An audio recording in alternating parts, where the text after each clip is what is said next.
పూజాపూర్వక ఆచరిత వ్రత సంకల్పిత శుభముహూర్త సావధాన సమయే బ్రహ్మవరుణాది పంచలోకపాలక గణేశ్వరాది ఆదిత్యాది నవగ్రహ ఇంద్రాది అష్టదిక్పాలక వశిష్ఠాది సప్త ఋషి పర్యంతం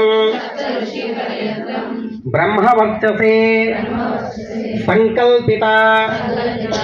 అందరూ కూడా అంటే ఇక్కడ అందరూ కూడా మనకి కుటుంబంలో ఉండేటటువంటిది పిల్లలందరికీ కూడా మంచి విద్య ఉద్యోగము వ్యాపారము చేసేటటువంటి ప్రతి పనిలో కూడా అభివృద్ధి చెంది అమ్మవారి సౌభాగ్యాన్ని వాళ్ళని కోరుకోవాలి. కాబట్టి అందరూ కరెక్ట్ చెప్పండి. వివాహమైన వాడు వివాహం కాని వాడు కూడా చెప్పచ్చు. సకల సౌభాగ్యత సిద్ధ్యర్థం శ్రేయోభి వృద్ధ్యర్థం సత్సంతాన వ్రత యోగ్యతాధికార సిద్ధ్యర్థం మమ క్రతుయోగ్యతాధికార శ్రావణ మంగళ